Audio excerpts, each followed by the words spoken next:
Hello and welcome to another episode of Dies to Removal. I am the Professor, and Skyping in with me as always is Pleasant Kenobi. Vince, how are you? Sorry, Brian, you're breaking up. I can't quite... Are you ready for Throne of Eldraine? We're going to review the whole set today. Brian, say that Vince, again. Vince, just reconnect. All right, we've got special guest Mark Rosewater is Skyping in. Mark? Brian, okay, I think we're having a bandwidth issue here. Brian, hang on, I'm going to reconnect the call, Brian. Hang on, give me a moment. Give me 1 sec. Sorry, hang on. Okay, are you ready for Vince? Are you ready for Throne of Eldraine spoilers? Alamein? France? We're doing the whole set, Throne of Eldraine today, and we've got our special guest, Vince. Brexit. Vince, would you reconnect, please? Brexit, Brian. Brexit. I don't know what that means. Why would I want a biscuit? Look, we're doing Throne of Eldraine, right? We've lost Rosewater. We've lost Rosewater. All right, it's just you and me, Vince. We're talking only Throne of Eldraine today. Throne of Eldraine, no, this Skype thing will not do. It will not do.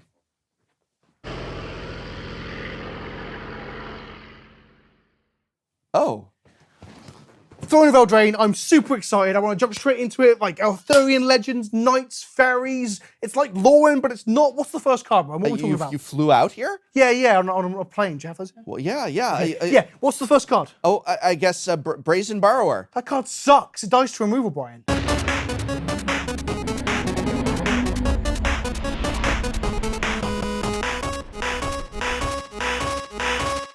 Hello and welcome to another episode of Dies to Removal, the Magic the Gathering podcast that just won't die to the removal of long distances. Because once again, Vince, the most pleasant of Kenobis, the milk addict, so nice. I thought I was going home, and I got off a plane, and well, here I am in Portland. You are home. You now live here.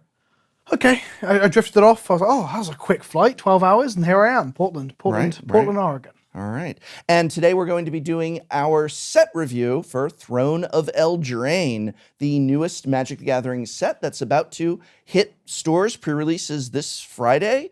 You came up from pre-release to here. Or down. Or down. I've been in the great nation of Canada. I went to the Loading Ready Run pre-release. I got to play with new cards, meet new people, make new friends, and it was a dream come true to actually play with Loading Ready Run, as I've watched their content for years now. And yeah, I really like the set. I don't know if I'm enamored by it more because I've got this like, I just been to the pre-release, and that might make me like it more, but it was very fun to play in Limited. I think it gives you a certain, and I'm glad to be talking about Throne of Eldraine with you specifically, because you just came from pre-release, so you do have that experience. I think it does give you a little bit of insight to this. I have a bit more insight than you, though. You know why? Because you're American and you think you know best? Because I watched you on pre-release. I was in Twitch chat, so I knew more. I knew you were. Even you. I read out your name at the end for the Yeah. But so I have the most expertise on Throne of Eldraine because I was a Twitch viewer of the pre-release. And they are, as we all know, Twitch viewers are the best Magic players in the world. Right here. Yo.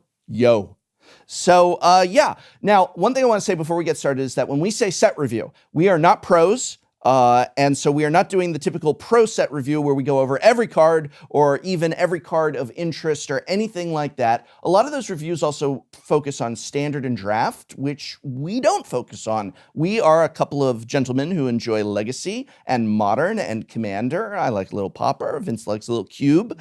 And so we're actually just going to talk about cards that have popped up, interest us. They may not even be the best cards in the set. Some of them might be cards we don't think are going to make it, but we want to ask the other person what their opinion is and have a conversation. So we're keeping it casual. We're just having a casual chat about some of the cards that interest us in Throne of Eldraine. On my channel, I've got a few best of videos. I know Vince is going to do a few of his favorite picks on his own channel. You have a YouTube channel? My goodness. Wow, I didn't have to say words and you already got to that joke. I didn't even have to set you up. You're like, I'm going to get in there before Vince says anything. Absolutely. Before we do talk about those cards, let's just talk about Eldraine as a set. Overall, the flavor. The flavor. Do you savor the flavor of Eldraine, or does it leave perhaps a bit of a bitter taste in your British mouth? The bitter taste, okay, let's have a bone to pick with the community. I am kind of tired and sick of us constantly comparing it to Disney and Shrek. I get that it is comparable to Disney and Shrek. I Well, get there's that. yeah. But I mean, like, that's not necessarily even a criticism, right? That's more of an observation, if anything. And we should then look beyond that to see what the set is like beyond that. You don't think that when you reveal a set like this to hundreds of thousands of people, and an overwhelming number of those people are going to say that they feel that there are connections to the Shrek stuff is one thing, but Disney saying that they're seeing Disney films and other Disney media course they are. represented in the cards, but that's not the community's fault. That perhaps isn't that the fault of the people who were designing the flavor of this set, and that maybe they should have said, we got to make sure that even if we do want to, have like a little bit of Beauty and the Beast in here, yeah, there is the old original folklore, but we want to make sure that this isn't just Disney's Beauty and the Beast, the card. Sure. So, like, one of the points that I've been saying a little bit is that when people criticize like the latest Star Wars films for having similar story beats to old Star Wars films, right? That isn't a fully fledged, realized criticism of that movie. That's more of an observation, right? And we need to go beyond that. But I think the issue we have is whether or not the references they're making, which are obvious references and allusions to old fairy tales and therefore the Disney retellings of said fairy tales, are they too on the nose? That's where you're going with this, right? Yes. So the set that I'll compare it to is Original Innistrad.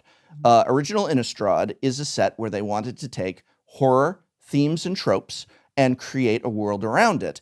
But they did so in a way that there was an organic, living Magic the Gathering world where they didn't.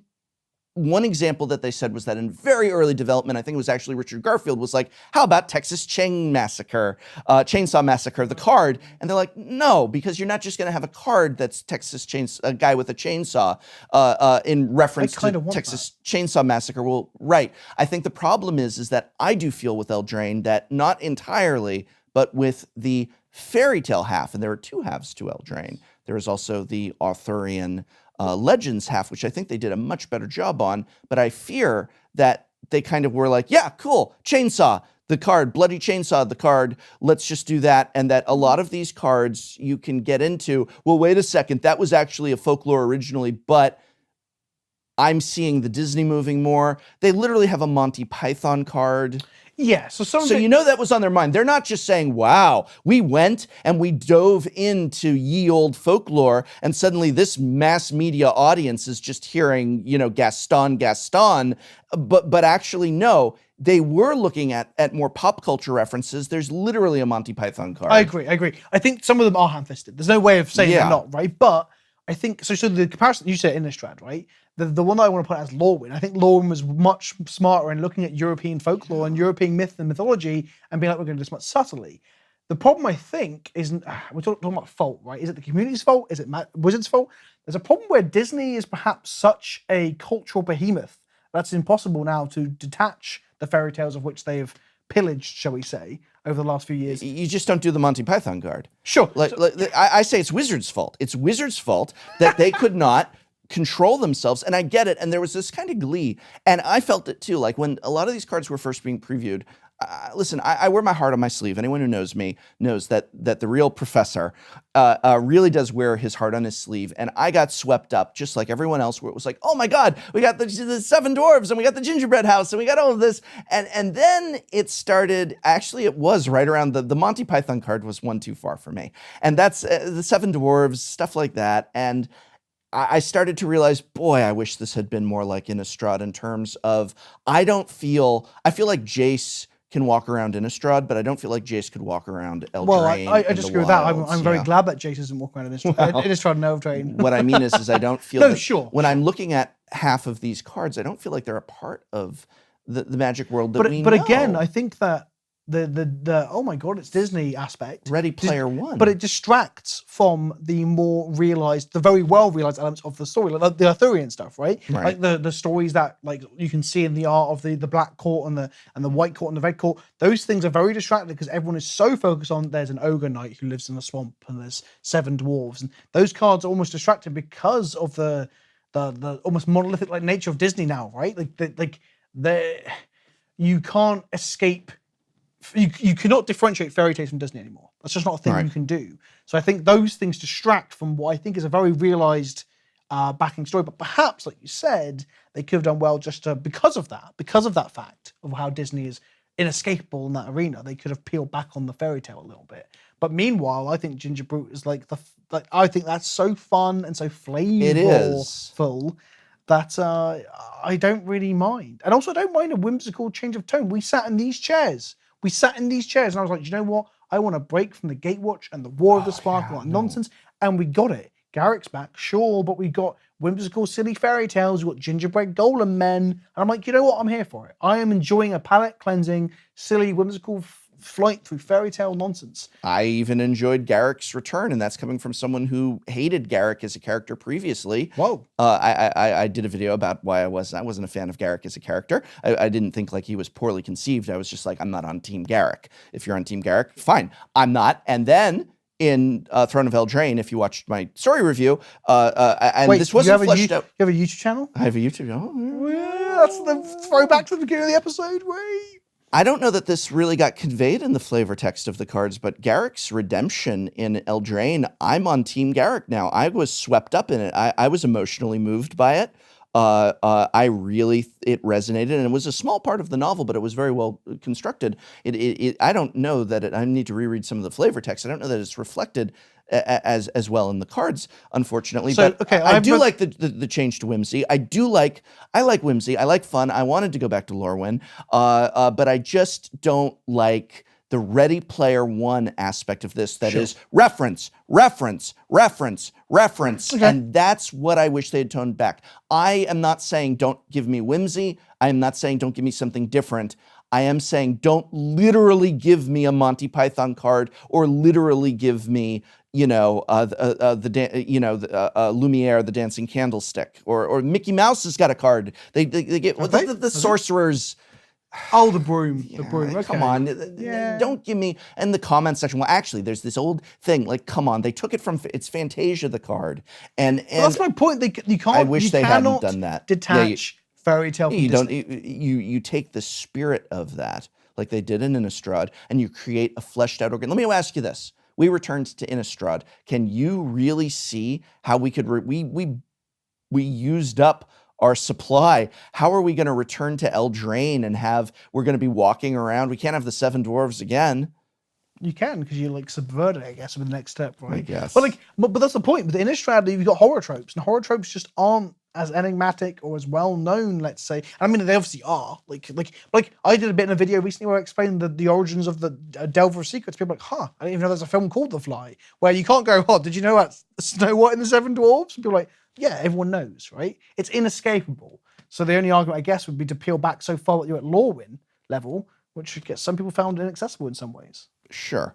Do you feel that the tone and flavor of Eldraine, whether you like it or not, may not be as engaging to potential new players or to bringing back former players as, say, something like a Zendikar or Innistrad or Ravnica theme, where we're seeing things like vampires and adventure I mean, Zendikar is the adventure plane, and they've even promised us, because they finally got it through their heads, that what everybody loved about Zendikar was the adventure aspect, and they literally even said in revealing, Rosewater literally said, don't worry, it's the Zendikar you love. You're going to go be on a D&D campaign in it, essentially, which is great. I look forward to the D&D compendiums that they might release for Zendikar. That although war never changes, no one wants eternal war, right? Because the trope that we get in the majority of Magic sets is Phyrexian versus Mirren, Eldrazi versus non-Eldrazi, all these war stories, right? And we don't want that anymore. We want more interesting stuff. And the original Zendikar was interesting like that because it was Indiana Jones moving the rock. But again, I guess your argument is, the way that Eldraine has been, if we went back to the next Zendikar set, will you be really annoyed if it's a guy in the brim hat with a whip taking a golden... Yeah, I would actually. Yeah, but me too. Right. Well, So I actually, I think that's that. a really good example, is like the people who are excited. Well, I don't want to say that, because I don't want to start being like, you shouldn't like this. You should. Sure. I'm glad. I want you to like it. I got swept up in it. I'd like to get swept up in it again. I never want to yuck anyone's yum, but I do feel that if I'm going to look at Eldraine, I do feel that it is not as organic an integration of its themes, in my opinion, as, say, Innistrad was of its themes, or Lorwyn or Zendikar were of their themes. And I don't know that the artwork and feel and flavor and packaging and just what the public is seeing for the non-already enfranchised player is as appealing as like the Zendikar hedrons spreading out across, Sure. the landscape. Innistrad had record numbers of people going, that looks amazing. And I don't know, we're laughing our butts off at a couple of gingerbread people dancing around and then grabbing a knife to exact revenge. But it feels like insider jokeism. That's why I made the Ready Player One illusion where it's But like I don't know reference. if it's insider jokes. So I agree with you. Now that Yeah. we've actually talked about a bit, and we talked about like how Zendikar captured adventure before without literally having a proxy or simulacrum of like Indiana Jones, I get where you're coming from, and I can agree with that. I think they were more well realized or more subtle. But I don't see that necessarily a fault, like the whole tonal shift, right? Right. But at the same time, I don't know if it's insider jokes because surely Disney is the most mass appeal place you can go to. That's fair. And you are right in saying perhaps, and I've seen posts like this, and I won't say where and things. I don't want to give too much service to that, but people getting angry and saying, I don't want to play standard anymore because I don't want silly gingerbread men and stuff. And I think that's a bit of a Have people? I haven't seen people saying that. I've seen people say they want to sell out of standard because of how much they dislike the flavor. And that is fine. Like some people will not like it. But I think Magic is going towards a place where it's trying to go as mass appeal as possible. And whether you like that or not is not, I guess, the conversation for today, right? But I think Disney and fairy tales are a good place to be like, hey kids, look, here's some funny whimsical, and they want kids to get involved. They want people who find these things cute and adorable to get involved. It can't always be dark, grim fantasy and war, right? But I don't think it needs to be dark and grim. I do think fantasy is going to play a strong role, and we have that in the fairy tale. I believe when I saw the first 5 artworks that came out, I said I feel the irony of me joking about being grim and dark and like the fairy tales of the grim, but that's right. Yeah, that's pretty silly. Very clever. Yeah, Very no. I wasn't laughing at my own joke. That's what I was getting at. I was thinking, actually, maybe the irony is that they're meant to be grim and dark, and they're not in this case. They're just like baseless references that don't go that. Yeah. Like here's one, right? Which we'll come to with cards. There's a claustrophobia reprint in this, the blue one, tap a creature, keep it tapped. And instead of getting claustrophobia and showing Snow White's proxied character in the story trapped inside a coffin, not able to get out, which is similar to Innistrad, right? They just renamed it with a proxy, a functional reprint, which is like slumbering sleep or something, right? With a dragon being asleep. I'm like, I kind of want the darker, someone trapped in a coffin or a glass casket, which is like another card in the set. They could have gone grimmer. So in some ways, and Magic isn't afraid to go grim sometimes. They've actually gone less grim with Grimm's fairy tales, which makes it almost more Disney in that sense, right? Because Disney wouldn't show someone suffocating in a coffin, would they? Not modern Disney. Well, Disney had some dark streaks to it. Yeah, I guess so. I mean, Fantasia itself is a messed up movie. So are you saying you feel that Eldraine might be suffering from being, I'm going to use a very broad kind of expression, but a little too cutesy-poo? Yeah. Yeah. Yeah, literally, instead of going, here's claustrophobia, we've gone, here's charmed sleep. It's literally the best example of it in the set, I think. Right. I can see that. Well, it'll be interesting to see how sales do. We never have a really clear picture of this, but one thing that we can look to is how much we start hearing about Eldraine after the fact. A popular set is one that we go back to and see characters from. If we ever return in 5 years, we knew Eldraine was successful, right? Sure. I mean, we're already going back to Theros. I feel like Theros wasn't even that long ago. Yeah. But exactly. it was because I'm old. I'm only 21, so I don't remember Theros very well. I was too young, you see. Speaking of the legacy of Eldraine, I want to talk about Eldraine cards and the legacy that the actual cards might have in our favorite non-standard, non-draft formats. Vince, do you want to start out or should I? I'll start. So I've already mentioned it, so let's get this out of the way. I think Glass Casket is a card that we'll see play in Modern. It's a 2-mana artifact that is basically an Oblivion Ring for an opponent's creature. So when it enters the battlefield, it exiles target creature an opponent controls of 3 CMC or less. And the reason I'm naming this card is because it's the first time we've ever had an effect like this on an artifact, which means in decks like Wurza, which is currently dominating Modern formats, I'll say dominating, being a dominating force or a good deck in Modern. I'm often dominating to good.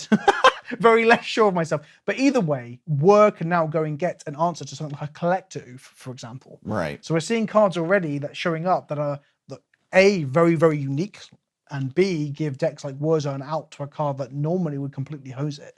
So I think we're going to see that. That's a very specific example, but we're going to see Wurza playing this card because it's so unique in what it does.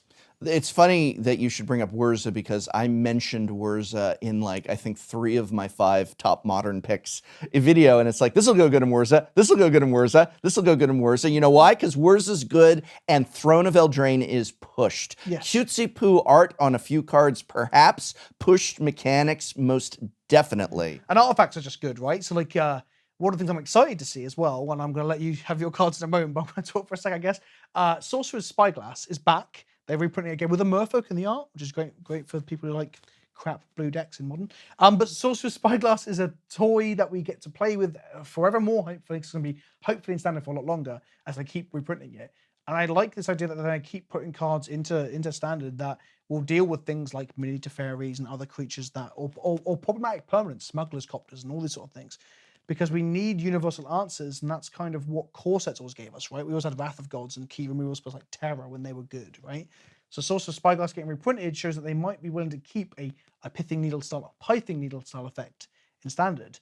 And I think that's a very, very good idea. It's a good valve to stop Planeswalkers, for example, from dominating formats. So I'm glad to see Sorcerer's Spyglass back with slightly better art, in my opinion, although I do hate Merfolk. Why didn't they reprint this in core set then? Why don't, this is what I want. This is maybe another dies to removal, but what I want core sets to be are apparently very different than what Wizards of the Coast wants them to be. And I want them to be something like 50% reprints of cards like where it's like these, like you said, these are the cards that are always in Standard, Pithing Needle, Doomblade, whatever, and maybe that'll shift a little bit, but maybe that would be bad for sales. I don't know. They used to be 100% reprints and sales were good. It's tough. It's tough, right? Because like I agree with you. It'd be a great place to stick some fetch lands at some point while you get their price down. But at the same time, like M20 and M19 were really exciting and pretty cool for core sets. So like, do I want loads of reprints and then no one really plays the set, or do I want a cool new set of new cards? It's hard to balance that, right? Am I giving Wizards a really easy time? Am I giving Wizards a really hard time? Maybe that's the best tournament to have. All right, there we go. All right, well, one card that I really want to talk about is called Hushbringer, which is a generic and a white mana. That's a white card, Brian. Yes. I want to talk about the white cards. Well, I want That's my thing. That's my shtick. I would hope you have more to your identity than just likes white cards. Being British and having a beard. And liking white cards. So it's a fairy with flying and lifelink, and it reads, creatures entering the battlefield or dying don't cause abilities to trigger. I feel like we see these cards so much from Wizards. I feel like there have been so many previous cards. Hushwing Griff. Hush is in the title of a lot of them. I guess it's a hush effect. That silences them. Silences them. They want to create these kind of hosers. Containment Priest. That one worked. Yeah, but I believe Containment Priest should be printed into Modern, but that's a whole different discussion. That's a whole different discussion. But I see this. When I saw this card, I immediately thought, here Wizards goes again. This is not a card that was necessarily made for Standard. I can see some Standard applications, but they want to try and reel in Modern in some way, keep Modern under control. And here we go. And so the question that I have for you is this going to help in Modern at all in terms of keeping some of the more degenerate decks in check? In check? One of the things that we did talk about actually about Throne of Eldraine is that I'm annoyed at Throne of Eldraine because I thought I recall a tweet from someone or somewhere that white was going to get a new part to its color identity to differentiate in Commander, right? And we didn't get anything like that. All white does, from Wizards' perspective, is police Modern, so stony silences and resting pieces and like bears that make other people's games miserable. Now I love playing decks that involve those cards, but it's kind of the only thing that white ever does anywhere in Magic. And this card is the most powerful version of that we've seen so far. So we had Takali Onagar that did this. We had Hushwing Griff that did this. There seems to be every 2 sets or 3 sets that like, we better print one of these just in case, I don't know, another Reflector Mage shows up, right? Because that card was obnoxious and things like that. So this one does not only what those cards does, but stops death triggers. So they're like, oh, those cards didn't see any play. I guess we'll stick another hateful effect onto this one. And it's a 1/2 flyer. And the art looks like an Enya album cover. Just to throw out an interesting point there. I do like the art on this one. Yeah, me too. And it's kind of ethereal and weird, and I like it when Magic starts to get weird with this art. So this card is very good, and I can see myself playing it. But it's frustrating to see white consigned to being good sideboard cards, as it often is. Well, speaking of good sideboard cards in white, I actually want to piggyback on another. Are you taking another one of mine? I'm taking another white card that is another good sideboard card in white. And that card is Deafening Silence. It's white. That's it. 1 white for an enchantment. Each player can't cast more than 1 non-creature spell each turn.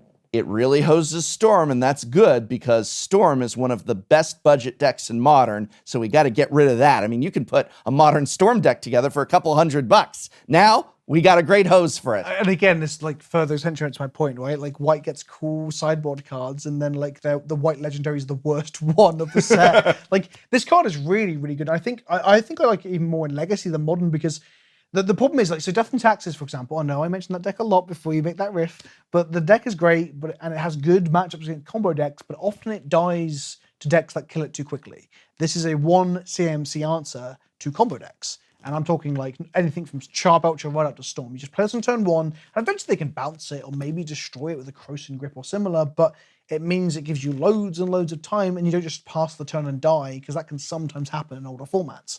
So yeah, it's very good against Storm. It does things like Snapcaster Mages can't cast things out of the graveyard. You can't opt or brainstorm into a Terminus. There's loads of applications for this card. And before we've seen it a lot on creatures. This is the effect we've seen on creatures. Originally on Enchantment, a 3-mana one, but a lot on creatures. This means you can play it on turn 1 and suddenly they're a Braid that's in hand or their Fatal Push that's in hand. They're like, oh, I'm ready to kill your Hate Bear. And they're like, oh no, this is a 1-mana enchantment that hoses me and now I've got to dig deeper or find a different answer. So yeah, this card is legitimately good. And I'm going to be probably playing 2 of this in my sideboards of my Legacy deck for a little while. I might go down in numbers, but yeah, I'm well excited for this. It's probably the card I'm going to play the most out of the entire set, even if it's kind of a bit underwhelming in its effect. It's deceptively good. I like that you referred to it as a kind of a snooze alarm that you can throw down. Yes, they can find a way to remove it eventually, but especially in older formats, you're going so fast that delay is all that you need to get your own deck unfurled on the board state in front of your opponent. And then you play the new Hush card as well, the Hush Wing Fairy thing, and you're just laying up the hate. Talk about turn 1 into turn 2. Yeah, exactly. There you go. It's a lot of fun. Do you think it's really going to see? You said you think it's going to see a lot of play? I think this card is going to be very, very good in Legacy, and potentially Modern playable too.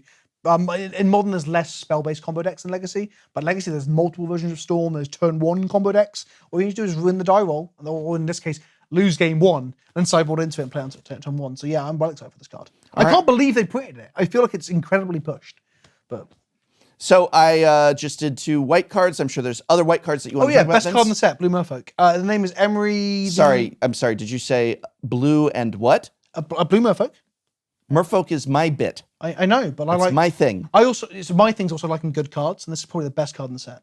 Oh, you bastard. So Emery, Lurk of the Lock, is a 3-mana legendary creature, a Merfolk wizard, but it isn't 3 mana for long. This spell costs 1 less to cast for each artifact you control. And when Emery, Lurk of the Lock enters the battlefield, put the top 4 cards of your library into your graveyard. Bit of a weird effect, but the next line, because this card has so much text on it, tap it, choose target artifact card in your graveyard. You may cast that card this turn. You have to still pay its cost and everything, but you get to play things out of your graveyard that Emery has put in there through her trigger. So this card is basically going to be 1 blue mana every time it's cast, because you play it in, again, Urza decks, or I recently did a video on my YouTube channel of Paradoxical Outcome Urza, and you're going to have 2 artifacts in play. You have Mox Opals, Mox Ambers, Darksteel Citadels, any of these very cheap or 0 CMC artifacts. You play it for 1 blue, and suddenly you can now tap your Opal for mana, play another Opal, sacrifice the Opal, tap that for mana, and bring the other Opal back, and suddenly you've just Dark Ritualed out of 0 mana artifact. It's crazy. There's a lot of amazing combos that you can enable with this, and you're right, it might as well just be 1 blue. I mean, this is 1 blue mana to bring this into play, and I've got 2 words for you, Urza's Bauble. Yeah, the value is insane. You can draw cards off of Urza's Baubles, you can generate huge amounts of mana, and then later down the line, she's just an engine for you to dump that mana into, like, resurrecting huge artifacts out of your graveyard in Commander, or just hitting your, like, utility stuff in, like, Urza. The card is obscene, and this is the other card alongside Deafening Silence where I was like, I'm surprised this saw print, especially after we've just had Urza himself, who's probably the best card in what Hogak has gone in Modern from Modern Horizons. I'm like, how can they keep printing good blue legendary creatures that interact with artifacts like this. Well, I mean, the synergy there I don't think is a coincidence. I think simply the dominance that we've seen from cards like Urza was maybe a little bit more than they wanted. Certainly with Hogak, a lot more than they wanted. And so when you say, I can't believe they printed this right after Urza, I say, I think they fully intended to. They wanted that bridge between the pieces and to have them go together. The trick is the power level going to be too much? I think Urza is already starting to be the new best deck in Modern. I like it.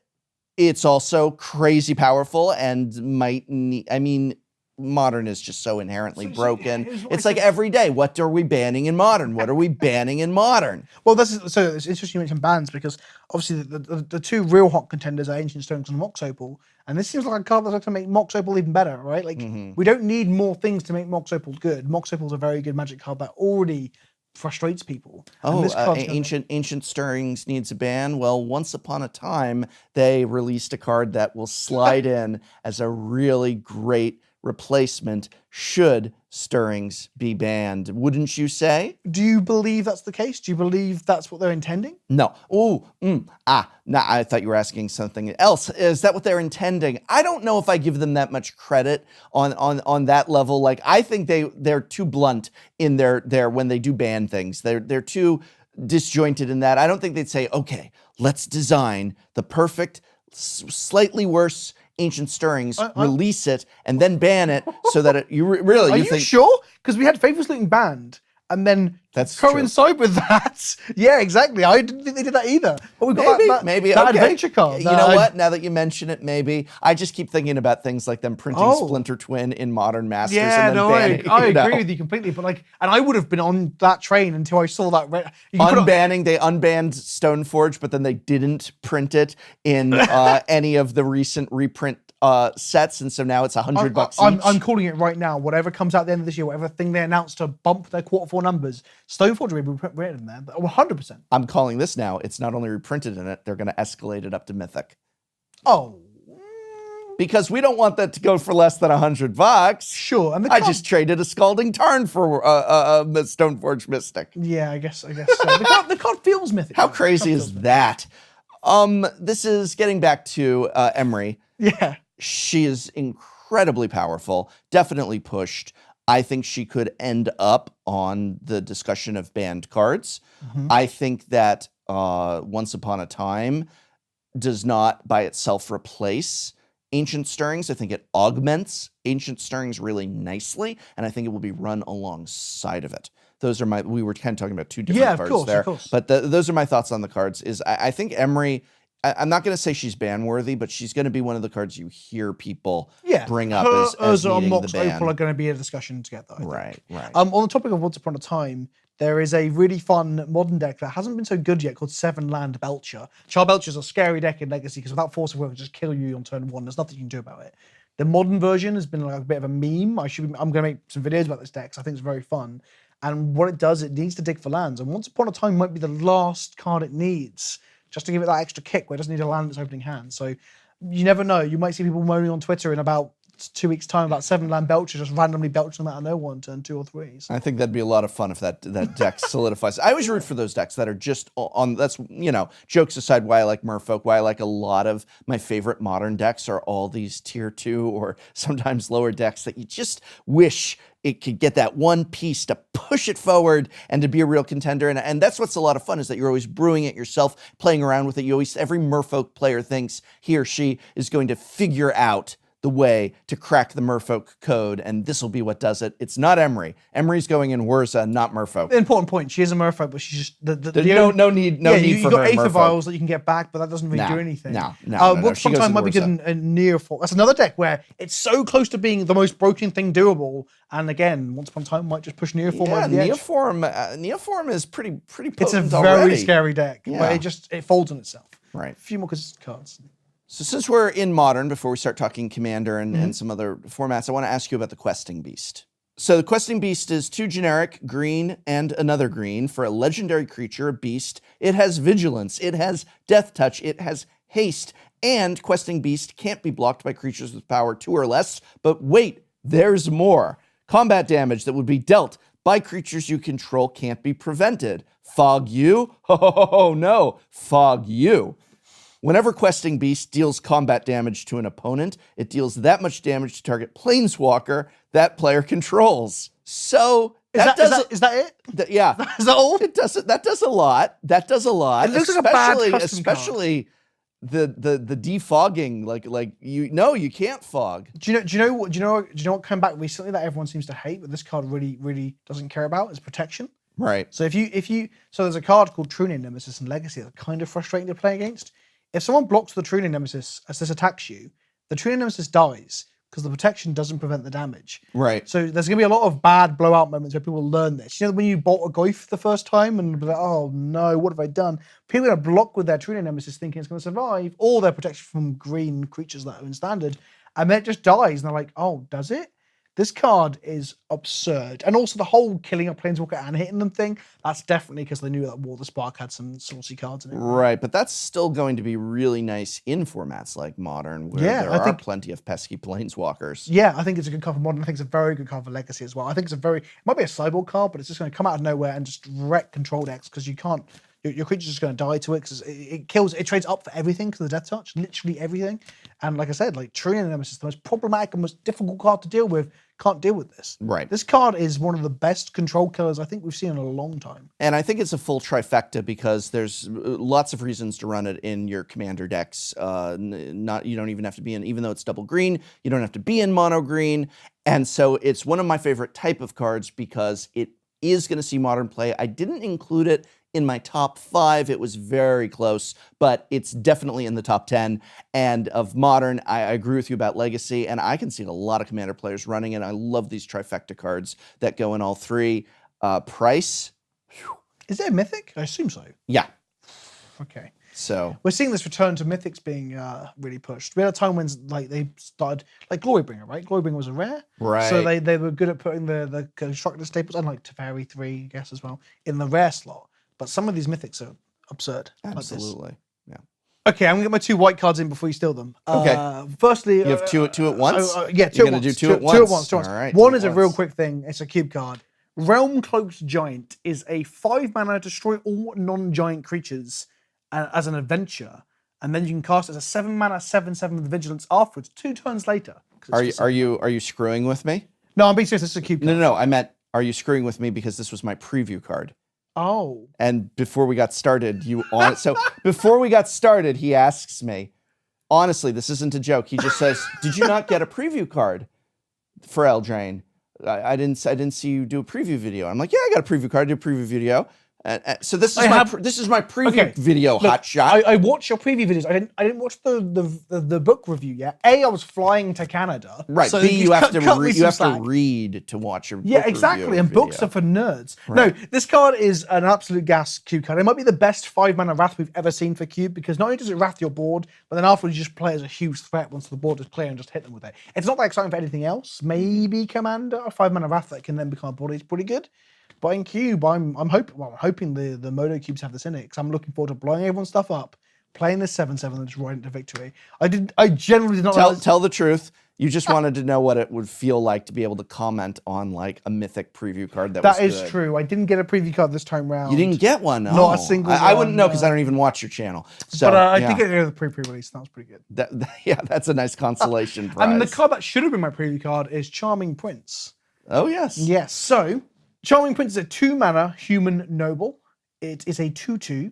When it enters the battlefield, it does one of 3 things. So it's literally a charm. It's a perhaps on the nose reference as we talked about earlier, right? It scries 2, or it gains you 3 life, or exile another target creature you own and return it to the battlefield under your control at the beginning of the next end step. I don't see why this should be your preview card. You're neither charming nor, well, you're not charming.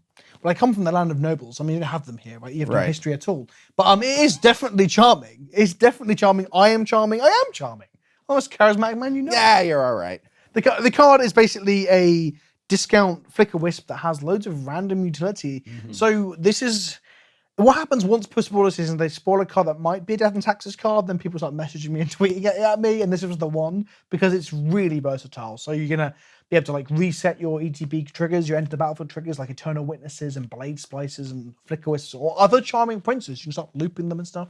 Gains life against burn strategies, or it just smooths out your draws, which I said earlier, right? White hasn't got anything new in its color identity, but giving it creatures that can scry upon entering the battlefield early on allows you to smooth out your curve in a deck where you don't normally get that selection in white. The card is just super versatile, really cool. The whole charm thing I think is cool.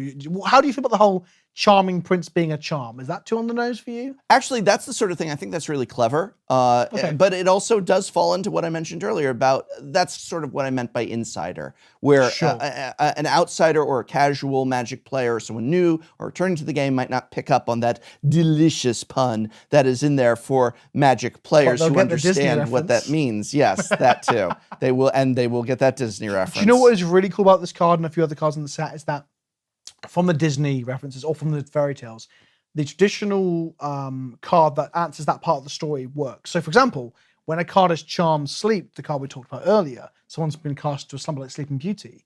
What Charming Prince can do, come along is come and kiss and wake that card up by bouncing it, flickering it out and bring it back. Every card in the set that is part of the same story can undo the bad thing. So, Trapped in a Tower is another one.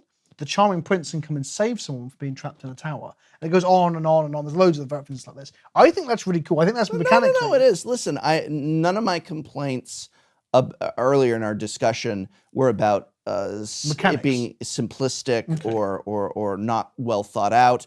I just I kind of flinched at what I saw as some of the more derived from Disney references. Sure. That were in there, or just more contemporary stuff. I obviously didn't like the Monty Python thing, but we said our bit on that. Okay. Moving on, I want to talk about a card that I think Pauper players are going to like. The card is an island called Mystic Sanctuary. Mystic Sanctuary enters the battlefield tapped unless you control 3 or more other islands. When Mystic Sanctuary enters the battlefield untapped, you may put target instant or sorcery card from your graveyard on top of your library. And this is, of course, a common. This card sounds genuinely very good. Yes. Genuinely. And it's a common, which is pretty wild. One of the problems we have in Pauper right now is trouble with a little white card called Ephemerate. Why are you taking on the white cards for me, Brian? Well, that's not from this set, so Yeah. yes. But it's running rampant and creating all kinds of flicker loops for these Astrolabe decks. And this, I feel, is just adding some more recursion to what is already the overpowering archetype of the format. A lot of people are saying they want to see Astrolabe banned because it makes these cards just too easy and provides too much of a draw. But I actually think Ephemerate is one of the bigger problems, especially because it has rebound. When I saw this, I thought, oh my God, it's going right in to those Ephemerate decks. It's going to be very easy to have 3 islands in play in even multicolor Pauper decks by the time that you want to be casting this, not casting it, playing it. No word of a lie, I think this card has a home in Legacy. Really? Where in Legacy? So the deck that has the most basic lands in the format is Miracles. It plays lots of islands and lots of plains. Also a very good budget entry as well, because you don't actually need any dual lands necessarily. It also plays a little card called Terminus. I'm sorry. Any what lands? Dual lands. Dual lands? Dual lands? Oh, I thought you said jewel lands. I did say dual lands. No. Dual? Dual. Jewel? Jewel. Like the Jewel of the Nile. Right. So did you say jewel? Like Anyway. No. Which did you say? I think I said jewel? Did you say duel like I challenge you to a duel? Or did you say jewel like I'm wearing a very pretty jewel? One of those, yeah. Anyway, this deck also plays a card that's called Terminus, which is better when it's on top of your library, right? So like a land that puts Terminus back on top of your library after you cast it doesn't seem that great, right? But this is a fetchable land. It's an island. So you can reset your Terminus to the top of your library with a Flooded Strand in your opponent's end step, knowing full well when you go to your turn, you draw your first card. Oh, it's Terminus. Who put the Terminus there? And suddenly their board is on the bottom of their library And they're kind of sad 'cause they got Terminus twice now. I generally think as a one-off, this could be a very good card of Miracles. I'm all for that because I'm a Merfolk player in Legacy, dull surprise, and Merfolk has a really good matchup against Miracles. So Miracles getting to be But will the matchup be very good if they're terminusing you multiple times off of fetch lands? Probably not. Then it would be less good. But I see what you mean. Good. Yeah. What I mean is that if more players are playing Miracles, then they see, oh my God, you're actually on Merfolk, and they go, you can prey on them, exactly. Yes, but yes. yeah, it's good to see common lands be that good. Yeah. I think it's definitely 100% the best one of that cycle as well. But the cycle's pretty good for limited and stuff. It's neat. It's neat. Now, do you think this might be hinting, because it is an island itself and it is part of a cycle? People are saying return to Zendikar. They're going to do what they should have done last time, which is reprint actual fetch lands in our upcoming return to Zendikar. Yeah. This is a signpost for that. Or I'm going to offer you the Professor's cynical take. The Professor's cynical take, we're going to get not quite fetch lands. We're going to get watered down fetch lands that will still be able to fetch for like an island or plains, but they're not going to actually reprint Scalding Tarn, etc. I think they're going to reprint Scalding Tarn. All right. Well, we're going to find out soon enough.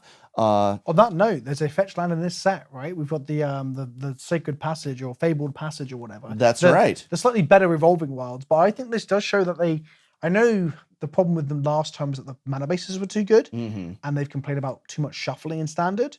But like, why are they printing these fetch lands? Like, because there's no more competitive play on camera using paper cards for it to slow down people's enjoyment. Because now that we don't actually show competitive paper play, who cares if people are shuffling?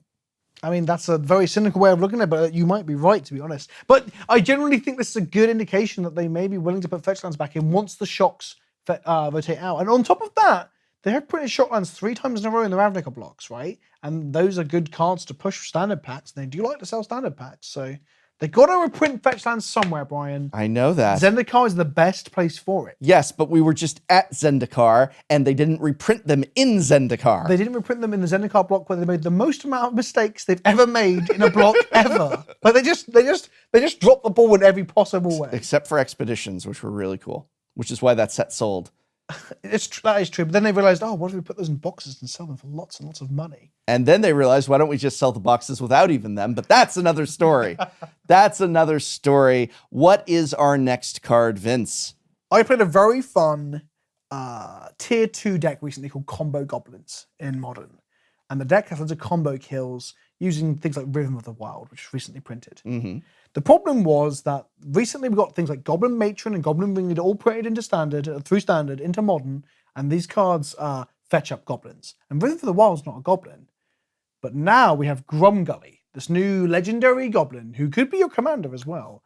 But this guy is a goblin that does the Rhythm of the Wild thing. It puts counters on non-human, not just goblin, non-humans that come into play. What this means is if you have a Murderous Redcap and a Sacrifice Outlet, you can infinitely loot that Murderous Redcap and shoot your opponent to death.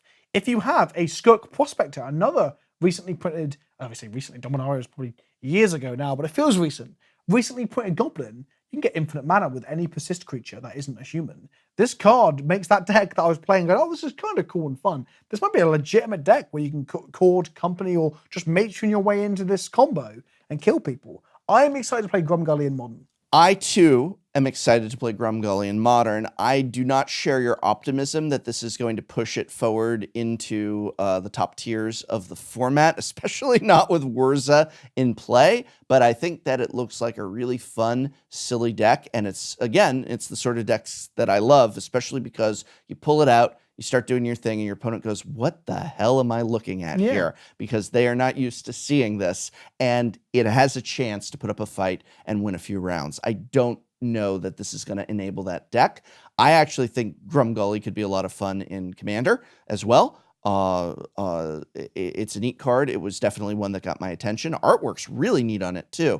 It seems to be a slightly different style than what we're seeing in the other regular Eldraine cards. I don't know if that's just the color palette or anything. There's something unique to him as a goblin, because I think all the goblins in Eldraine are the red caps, right? They're like wearing like armor with bloodied hats and stuff, and he's like some sort of like what's the druid from the Hobbit who's like running around? Gandalf. No, not Gandalf. I know Gandalf. The one who's like Gandalf, but he likes the one that was played by a former Doctor Who actor. Yeah, you should know. Sylvester McCoy. He played the 7th Doctor. Grumgully looks just like Sylvester McCoy. And the 7th Doctor actually was the longest serving person in the role of Doctor Who, if you count that during its cancellation. Oh no, we've done it. We've broken him. He's just gone into clues and he was still the Doctor. He did audio dramas, Big Finish productions, and then he was in the telemovie where he passed over the torch. Unsubscribe to Doctor Who facts. He Brian. regenerated into, unsubscribe to Doctor Who facts into Paul McGann. Yes, Grimgard is pretty cool. Paul McGann came back for the 50th anniversary. Anyway. Gracious me.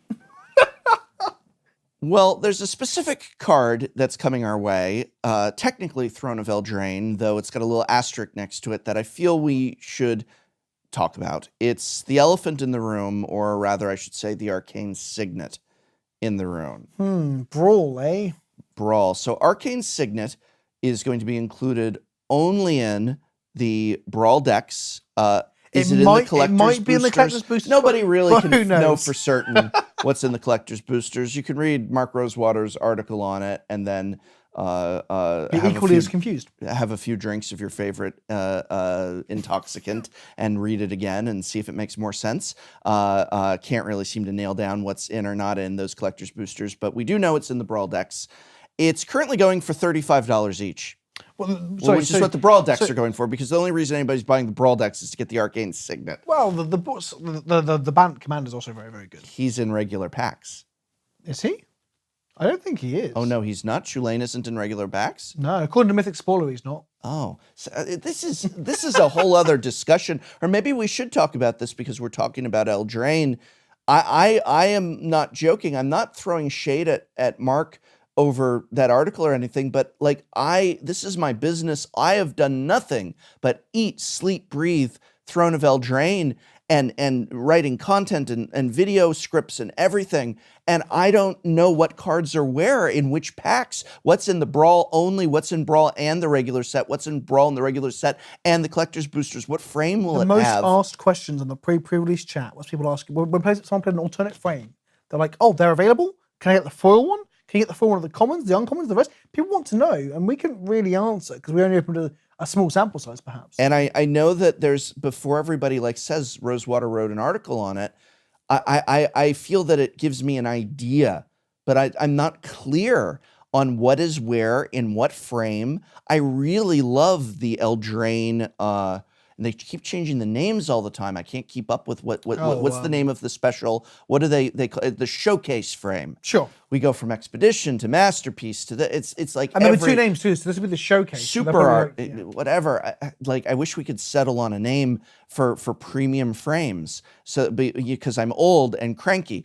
But I love it. Man shouts at frames. Old man shouts at frames. It is the exact opposite of, say, the Amonkhet Expedition frames. See what I'm doing? The Amonkhet Masterpiece frames. I love I love the showcase frame. Oh, there are Masterpieces and Invocations, right? Masterpiece is the main title, Invocations subtitle. Either way, I agree with you. I agree with what you're saying. Right. I agree with what you're saying. Chulain is a valuable card in those packs, and the Signet. So before we talk about possible over confusion from all of that, let's just touch on this Signet. I'm angry that this Signet was not in the Commander Precons one of. I'm angry that a very clearly needed and desired, and I'm going to just say made for Commander card, was stuck in each of the Brawl decks to not force, but to persuade, legitimize sales through Commander players buying it just for their Commander pieces. It's also upsetting because I feel that the Commander Precons this year were lackluster. They weren't bad, but they weren't excellent. They weren't excellent. And the thing with the Commander Precons as well was that I've been championing this idea that we can't put expensive reprints into these packs because they will get gouged. So what can we put into them? Perhaps cards that are desirable that aren't expensive reprints. For example, Arcane Signets, right? It's $35 each. Well, it isn't now. at the moment. It is, of course. But do you not think they'll be in the next Commander product? This is what we're coming to, right? Command Tower and Soul Ring. Every single. Why would they put it in? Why would they put Arcane Signet in the next Commander product? Because every player needs. Right. So why wouldn't they put in the next Brawl product? So why don't they stop putting Soul Rings in Commander products and put them in special collector boosters?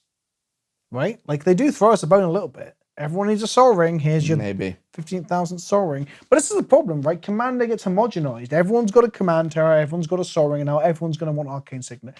It's just so solid. What's the point? And also, the players that go turn 1 land into Soul Ring into Signet, and then next turn play a 4 or 5 mana threat. I'm going to be so annoyed.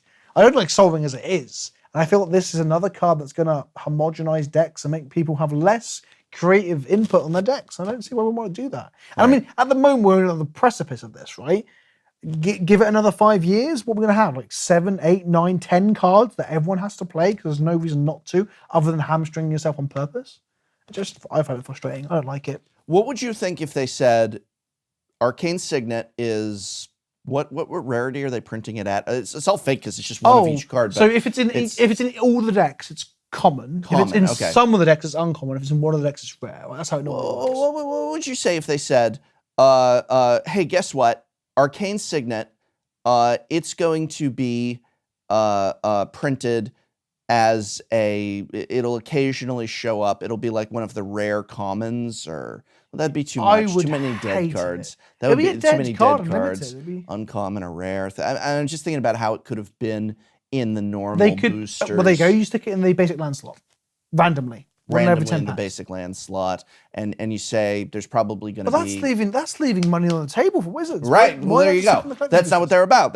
So there you go. So oh well, just welcome to the new normal, and then there'll be another card and another card and another card, and welcome to the new normal. Wait a minute. Right? How do you... So Brawl's a thing on Arena, right? Right. So how do you get into Arena? You have to buy a precon? Precons do not have codes for the Brawl decks. So you have to just buy a precon on Arena? Yes.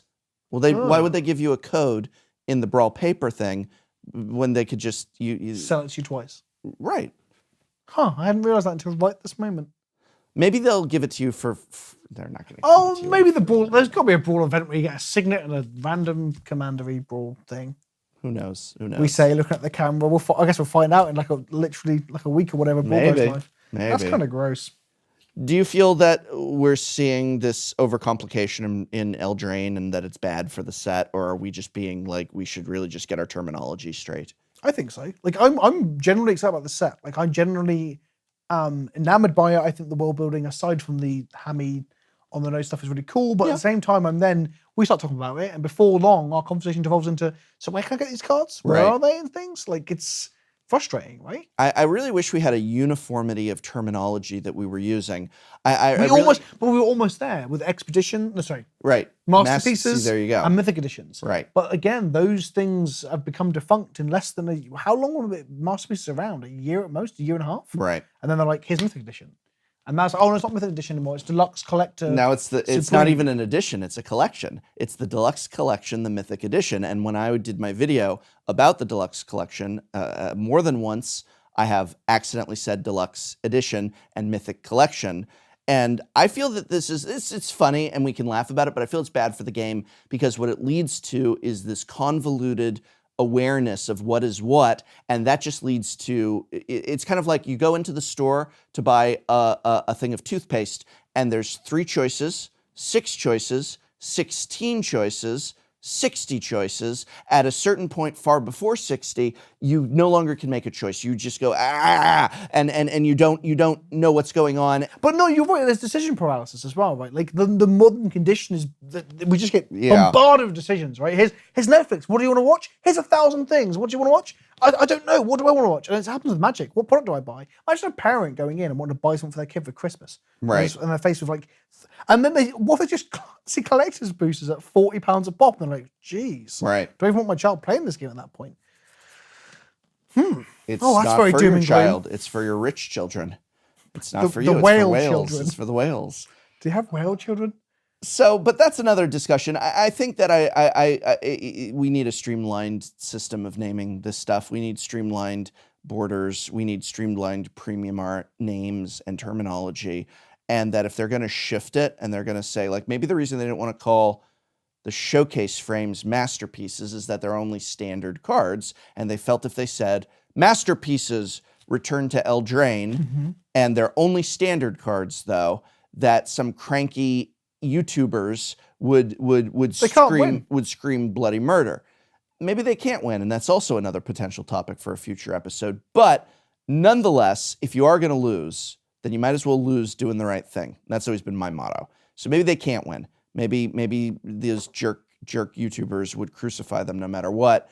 But if you're going to lose, you might as well lose on doing the right thing. And the right thing is stop with 15 different names every set for every special permutation. And it's the collector's booster. What were the Ultimate Masters boost box topper? But now it's the collector's. I don't know what I'm getting anymore. Do you know the ultimate irony that bugs me is someone who likes complicated old Magic with lots of mechanics going to changing and stuff, is that they say that players don't understand sets of lots of mechanics. Right. But they're like, oh, we'll give you 15 different frames. and the other thing as well. But can I get it in a foil? But is the common in a foil? And then like trying to figure out which card's the most expensive is like, so I've opened this full art Kenrith, but then there's a full art foil Kenrith somewhere else. But then there might be a full art foil Kenrith with the stamp and the FNM boosters, but I don't know for certain.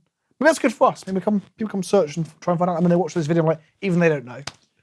So yeah, are you excited for I'm so excited I forgot it existed. I don't know what it's called. I'm so excited for that one. I forgot it even existed. Skull, like a dinosaur skull almost or something. I'm really bummed that my Kaldheim prediction just sputtered out. I was so sure. I was so sure. I thought I saw like the blueprints of hints, everything, and I was like, it's gotta be Kaldheim.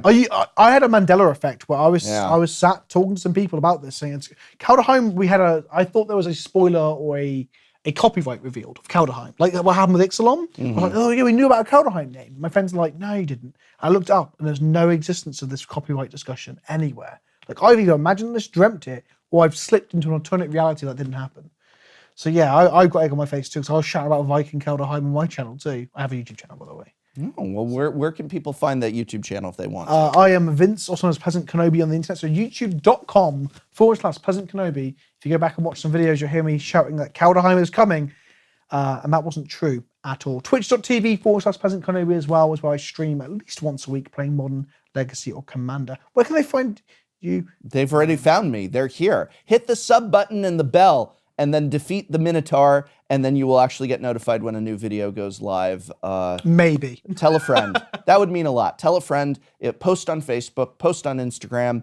Something like that. Just spread the word. You know, I feel like another dice to removal I'd love to do with you is possibly just talking creator ideas and just as a creator. But one of the things is I feel like people don't ever really share my videos anymore because they assume everybody's already watching because I have such a large subscriber number. And then, you know, it's like, it's so important to share. It's so important to take a minute and to post it into your Facebook group. Hit that sub button, anything like that. If you love this content, if you love me and Vince being here together, you know, we move a lot to bring him out here.